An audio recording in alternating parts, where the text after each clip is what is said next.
أعوذ بالله من الشيطان الرجيم بسم الله الرحمن الرحيم يا أيها الذين آمنوا كتب عليكم الصيام كما كتب على الذين من قبلكم لعلكم تتقون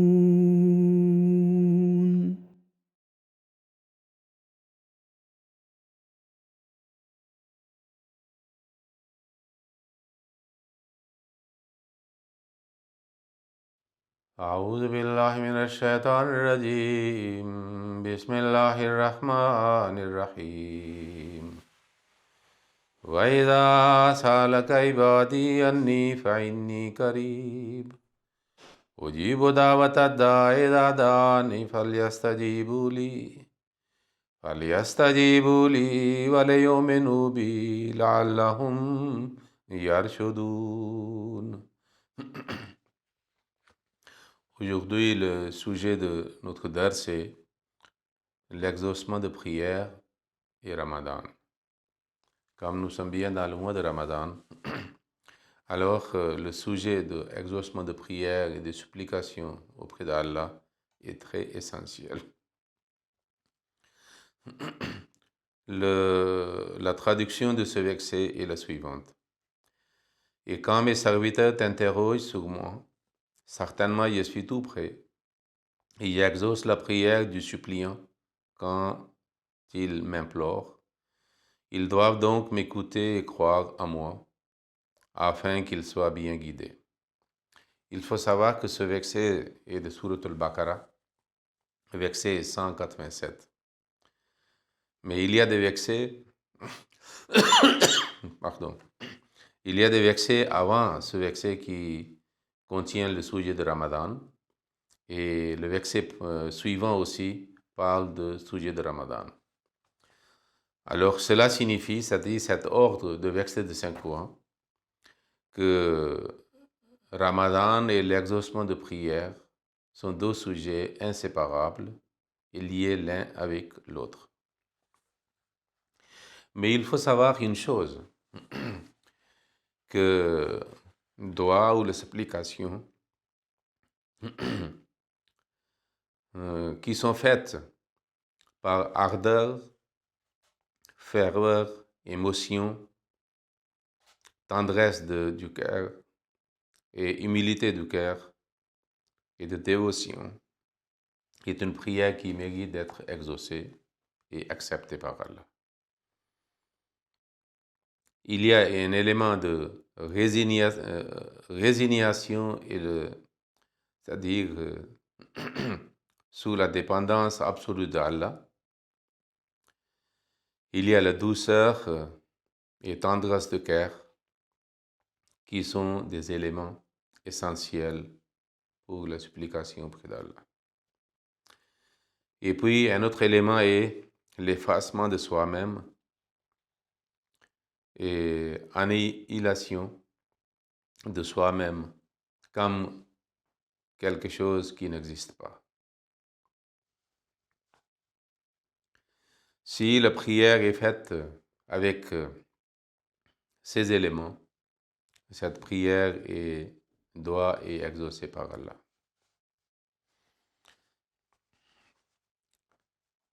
Alors, nous trouvons dans le hadith aussi que doa est bénéfique pour l'homme.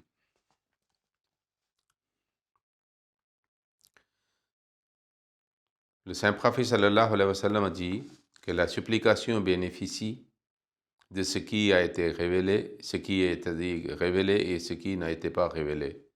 Alors vous, serviteurs d'Allah, vous devez supplier. Ici, révéler ne signifie pas, c'est-à-dire ce qui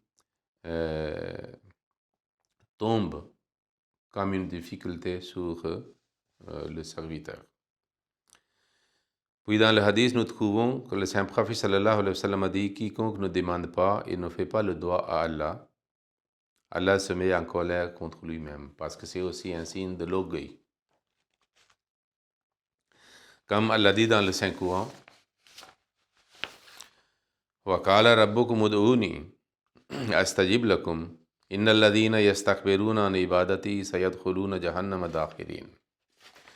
Et votre Seigneur dit, suppliez-moi, je vous répondrai, mais ceux qui sont trop orgueilleux pour m'adorer entreront en enfer méprisés. Concernant le dua, le Messie premier salam dit, dua ou la prière est la gloire afférente et propre à l'islam, et les musulmans en sont fiers. Mais le dua n'est pas seulement l'articulation des mots insensés et incompréhensibles et dans l'état d'indifférence. Dua est plutôt d'un tel état de l'homme lorsque son cœur est empli de crainte d'Allah et son âme fond et coule comme l'eau et tombe au seuil de Dieu.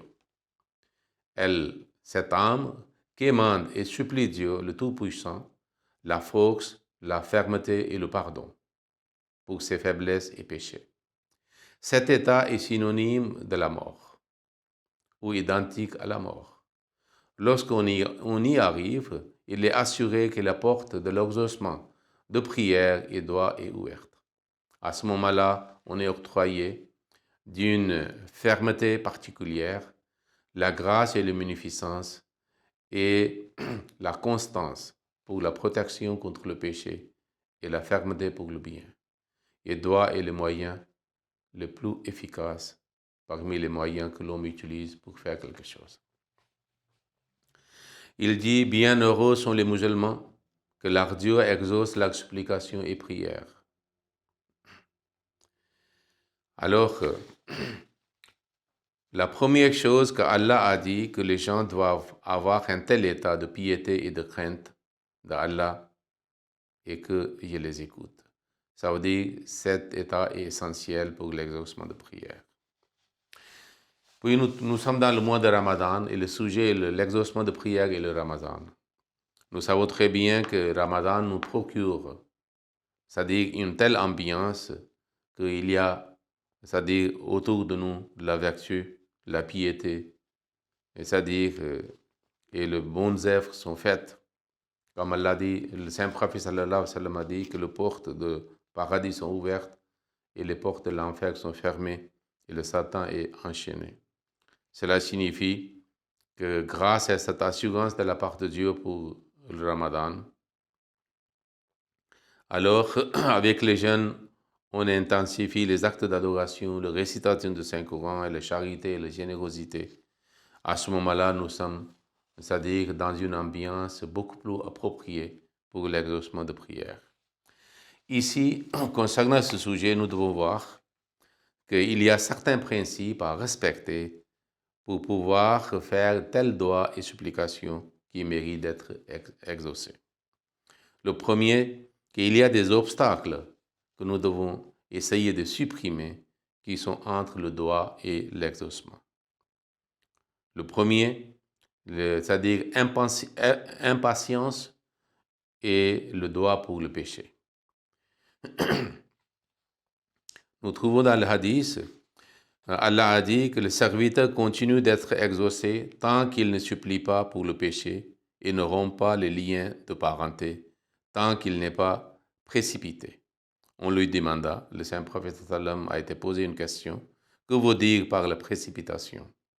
Le messager d'Allah sallallahu alayhi wa sallam a dit que l'homme à ce moment-là dit, j'ai prié, mais je ne l'ai pas vu me répondre. Alors il a regretté cela, il a abandonné la supplication. Cela signifie qu'on ne doit pas être impatient et puis on ne doit pas faire quelque chose qui est le péché. Le doigt pour le péché n'est pas exaucé. Deuxième, c'est-à-dire point c'est-à-dire à cet égard est la vie impropre et prohibée, c'est-à-dire et aussi obstacle pour l'exaucement de prière. Il dit, mon Seigneur, c'est-à-dire quelqu'un fait des supplications en disant Rabbi, mais sa nourriture est haram. comme ce qu'il boit est haram. Ses habits sont aussi haram. Ça veut dire qu'ils sont de ressources illégitimes et haram et interdites et prohibées. Comment les supplications de tel homme peuvent être exaucées?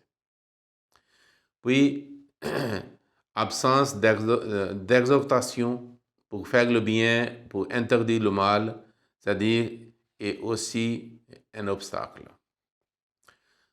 Le saint prophète sallallahu alayhi wa sallam dit que par celui dans le main de qui est mon âme, tu ordonnes le bien et tu interdis le mal, ou Dieu vous enverra bientôt une punition de sa part, alors que vous le prierez, mais il ne vous répondra pas. Puis nous trouvons, c'est-à-dire il y a 2 ou 3 paroles de saint prophète sallallahu alayhi wa sallam à cet égard. Alors, deuxième chose, c'est interdiction de prière pour certaines choses. Le saint prophète sallallahu alayhi wa sallam a dit, n'implorez pas contre vous-même, n'implorez pas contre vos enfants, n'implorez pas contre vos serviteurs, ne supplie pas contre ta richesse, ni, c'est-à-dire il te répondra. Ça veut dire nous ne devons pas faire des prières contre ces éléments. Puis nous trouvons que le saint prophète sallallahu alayhi wa sallam avait dit, à cause d'affliction, aucun de vous ne doit souhaiter la mort. Mais s'il lui devient insupportable, il devrait prier, « Oh Allah, accorde-moi la vie, tant que la vie est bon pour moi, et bien pour moi, et cause-moi la mort lorsque la mort est bien pour moi. » Et puis le saint prophète sallallahu alayhi wa sallam a aussi interdit la prière de cette façon, où l'homme dit, le saint prophète sallallahu alayhi wa sallam a dit, « Aucun de vous ne doit dire, ô Dieu, pardonne-moi si tu le souhaites. Aie pitié de moi si tu le souhaites. Pourvois à moi si tu le souhaites. » Parce qu'on ne doit pas dire, on doit demander à Dieu. Puis, troisième point est qu'il y a les jours où le moment approprié pour l'exercice de prière et nous ne devons pas les rater. Le jour de Arafat, pendant le Hajj, le mois de Ramadan, nous devons en profiter. Le jour de Juma, parce que pendant le Juma, il y a un moment où le doigt est exaucé et nous devons essayer de faire beaucoup de supplications parce qu'on ne sait pas c'est quel moment. Puis le saint prophète sallallahu alayhi wa sallam a dit, notre Seigneur béni exalté descend chaque nuit à Sayamud Dunya, ça veut dire à Sama'ud Dunya, ça veut dire le ciel le plus proche de la terre, quand il reste pour le tiers de la nuit, c'est-à-dire la dernière partie de la nuit, avant le prière de Fajr, c'est le moment de Tahajjud. Et puis à ce moment-là, il annonce, celui qui m'appelle, je lui réponds. Celui qui me demande, je lui donne. C'est-à-dire, et celui qui demande pardon, je le pardonne. Donc c'est un moment très approprié, le moment de Tahajjud. Puis nous trouvons aussi dans le hadith qu'au moment d'Iftar, la supplication de croyants au moment d'Iftar est exaucée et n'est pas rejetée. C'est le moment approprié. Souvent, nous voyons que pour faire l'iftar, il y a beaucoup de bruit. Les gens ignorent complètement, c'est-à-dire la prière, mais le saint prophète sallam a dit cette prière n'est pas rejetée, c'est exaucé. Et puis, il y a un autre moment, c'est-à-dire de l'homme, durant la prosternation. Parce que le saint prophète sallam a dit que l'homme est plus proche de son Seigneur lorsqu'il est dans le sajda, dans la prosternation. Faites donc beaucoup de supplications. Alors, le quatrième point est l'état approprié de cœur pour l'exaucement de prière. C'est aussi très nécessaire que si quelqu'un prie avec le cœur adouci et ému, en état d'agitation, d'émotion et de remous, et le vive, c'est-à-dire effervescence. Et à ce moment-là, on doit supplier Dieu. C'est-à-dire, si on n'arrive pas à avoir tel état, on doit supplier Dieu d'accorder ardeur et la douceur du cœur et l'état ou le moment approprié pour attirer la grâce divine. Parce qu'Allah dit dans le Saint-Coran, « Invoquez votre Seigneur avec humilité et en secret.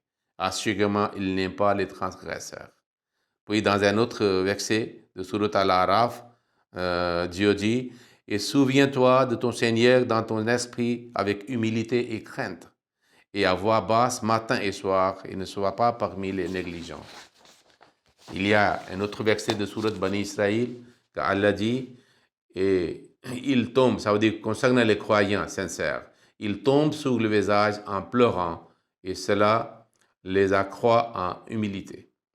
Puis, nous trouvons dans Surat An-Naml, Allah a dit, qui répond à l'appel de celui qui est en détresse lorsqu'il l'invoque et lui enlève le mal et fait de vous des héritiers de la terre. Y a-t-il un Dieu avec Allah? Vous réfléchissez bien pour. L'état de détresse et humilité et affection joue un grand rôle, et un rôle principal pour l'exaucement de prière. J'ai lu quelque part un événement raconté par quelqu'un qu'il a vu qu'un cochon assoiffé, c'est-à-dire il s'approcha, c'est-à-dire à un étang d'eau, mais cette eau, l'eau était gardée, protégée pour les habitants d'un village parce qu'il n'y avait pas, il y avait très rare l'eau. C'était peut-être le temps de famine ou sécheresse. Alors ils ont empêché le cochon pour, c'est-à-dire boire. Ils n'ont pas laissé, même ils l'ont frappé. Alors fatigué, affligé, il a fait un cri redoutable, en pleine de détresse et de douleur et de chagrin. Les gens remarquent que quelques moments après, il y a eu une pluie torrentielle et abondante. Et ce cochon a pu trancher sa soif. Alors, si Allah a pitié de quelqu'un qui est en détresse et le douleur et le chagrin, et puis il supplie, pourquoi l'homme et ses prières ne peuvent pas être exaucées s'il y a la détresse et le douleur et le chagrin dans sa prière? Nous trouvons concernant le Saint-Prophète sallallahu alayhi wa sallam qu'il priait, c'est-à-dire que son hoquet s'est arrêté de pleurer comme si un moulin fonctionnait et qu'un grondement a été entendu de son poitrine comme l'ébullition de l'eau dans le marmite. Donc cet état de pleurs, de sanglots, c'est très essentiel pour l'exaucement de prière. Et puis le cinquième point, la constance et la persévérance. La constance et la persévérance sont également très essentielles. On trouve dans les ouvrages islamiques qu'il y avait un saint et il a commencé à supplier, demander à Dieu quelque chose. Alors chaque jour, quand il priait, il recevait la réponse que votre prière est rejetée. Un de ses disciples, une fois il a eu cette expérience, il a aussi entendu la réponse. Alors, après 2 ou 3 jours, il a dit à son maître spirituel, pourquoi vous continuez à prier? Allah a dit qu'il ne faut pas prier, parce que votre prière est rejetée par Allah. Donc lui, il a dit, mon cher, vous êtes fatigué à cause de 2 ou 3 jours, et vous avez entendu ce que j'entends depuis 30 ans. Et je ne suis pas impatient, je suis persévérant, je continue à demander à Dieu, parce que moi, je dois demander en tant que serviteur. C'est Allah qui me donne.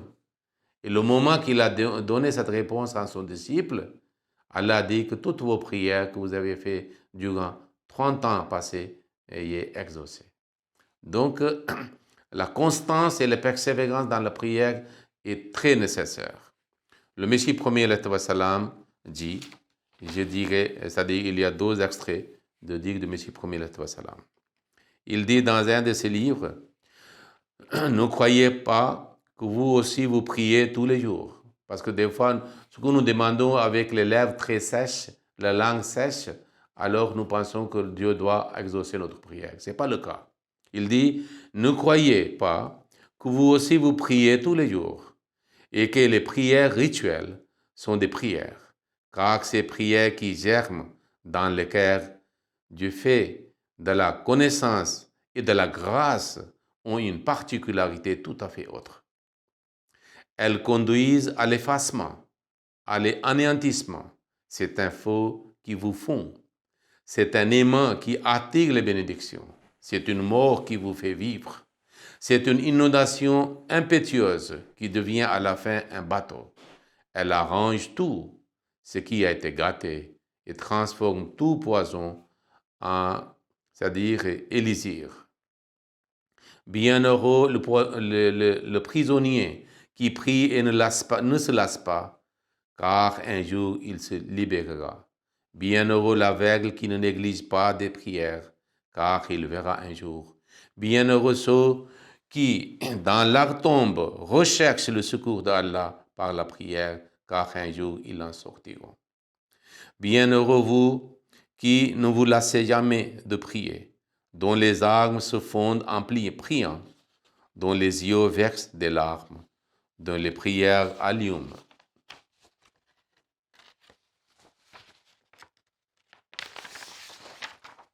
Dont les prières allument feu dans le sein, et pour goûter la solitude, vous poussent vers des chambres obscures et des coins reculés de la jungle, vous rend impatient et perdu, et pour que la grâce vous soit accordée. Dans un autre livre, Barkat Doa, bénédiction de prière, le Messie premier lettre wa salam, avec la référence de grands miracles que le Saint-Prophète sallallahu alayhi wa sallam a fait, c'est-à-dire pour la réforme et le changement absolu dans la vie de ses disciples. Il dit, c'est grâce à la supplication. Il dit, savez-vous l'événement merveilleux qui s'est produit dans le désert de l'Arabie, où des centaines de milliers de morts ressuscitèrent en quelques jours, où les corrompus de génération en génération furent empreints de la couleur divine, où les aveugles se mirent à voir, où par la langue des muets s'écoulèrent les connaissances divines. Et il y a eu lieu dans ce monde une révolution tellement inattendue qu'aucun œil n'avait vu, ni aucune oreille n'avait entendu auparavant.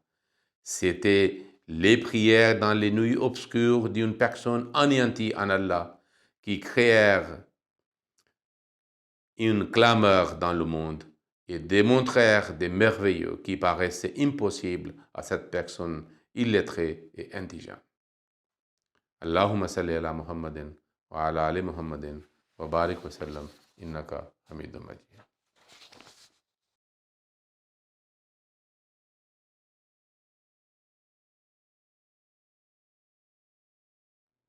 أعوذ بالله من الشيطان الرجيم بسم الله الرحمن الرحيم يا أيها الذين آمنوا كتب عليكم الصيام كما كتب على الذين من قبلكم لعلكم تتقون